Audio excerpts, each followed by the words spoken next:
ഇന്നൊരു നാടൻ കുമ്പളങ്ങിയിലാണ് കേട്ടോ പരിപാടി. അപ്പോൾ കഴിഞ്ഞ ദിവസമൊക്കെ നാട്ടിൽ പോയിട്ട് വരുമ്പോൾ വീട്ടിൽ നിന്ന് ഒരു നാടൻ കുമ്പളങ്ങ കൊണ്ടുവന്നതാണ് കേട്ടോ. അപ്പോൾ ഇന്നാണ് അത് മുറിക്കുന്നത്. അപ്പോൾ ഞാൻ ഓർത്തു ഇന്നതൊരു കറിയാക്കി വീഡിയോ ചെയ്യാമെന്ന്. അങ്ങനെ അതിൻ്റെ പകുതി എടുത്തില്ല, ഒരു കാൽ ഭാഗം ഒരു പീസ് ഞാൻ എടുത്തു കേട്ടോ. എന്നിട്ട് അത് കറിക്കുള്ള പീസാക്കി കട്ട് ചെയ്ത് എടുക്കണം. അപ്പോൾ ഞാനിന്ന് വെക്കുന്നത് കഴിഞ്ഞ ദിവസം മുരിങ്ങക്കായ് വെച്ച പോലെ തന്നെ പരിപ്പിട്ടിട്ടാണ് കേട്ടോ ഇതും വെക്കുന്നത്.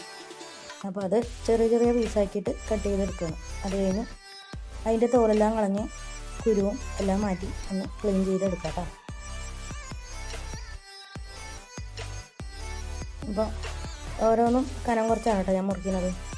പിന്നെ തൈര് ചാറാക്കി വെക്കാം, സാമ്പാറിലിടാം, എല്ലാം ചെയ്യാം. 2-3 സ്റ്റൈലൊക്കെ ഈ കുമ്പളങ്ങ വെക്കാം. ഞാനിന്ന് പരിപ്പിട്ടിട്ടാണ് കേട്ടോ വയ്ക്കണം. അപ്പോൾ അതെല്ലാം ഞാൻ ക്ലീൻ ചെയ്ത് മാറ്റിയെടുത്ത് വെച്ച് ചെറിയ പീസാക്കി മുറിച്ചെടുക്കുകയാണ് കേട്ടോ.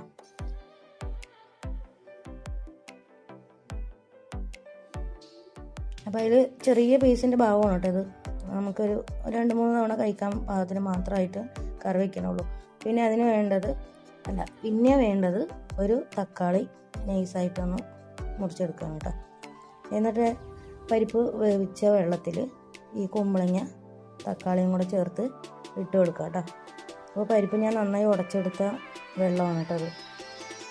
അപ്പോൾ ഇത് തക്കാളി കുമ്പളങ്ങയും കൂടെ ചേർത്തിട്ട് 1 സ്പൂൺ മുളക് പൊടി, 1 സ്പൂൺ മഞ്ഞൾപ്പൊടി, ആവശ്യത്തിന് ഉപ്പ് കൂടെ ചേർത്തിട്ട് ഒന്ന് മിക്സ് ചെയ്ത് അത് അടച്ച് വെച്ച് നന്നായി വേവിച്ചെടുക്കുക കേട്ടോ.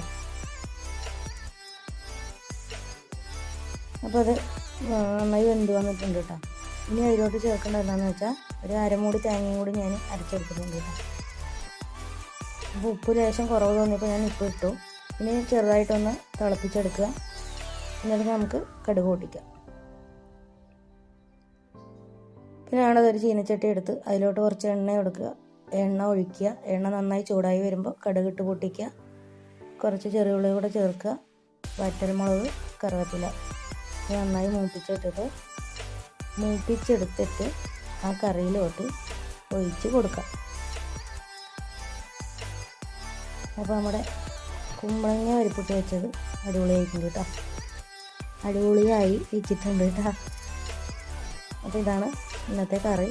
പിന്നെ ഉണക്കമീനും കൂടെ ഉണ്ടായിരുന്നു കേട്ടോ. ഉണക്കമീനും ചോറൊക്കെ ഞാൻ ഇപ്പോൾ വന്നിട്ടാണ് വെച്ചത്, അതൊന്നും ഞാൻ വീഡിയോ എടുത്തില്ല. അപ്പോൾ ചൂട്ടോടെ ചോറ് വിളമ്പി കറി കഴിച്ച് നമുക്ക് ഞം കഴിക്കാം. അതിൽ കൂടെ 2 ഉണക്കമീൻ വറുത്തതും കൂടെ ഞാൻ ചേർത്തിട്ടുണ്ട് കേട്ടോ. അപ്പോൾ ഞാൻ ചോറുണ്ടിട്ട് വരാം കേട്ടോ. Okay, by.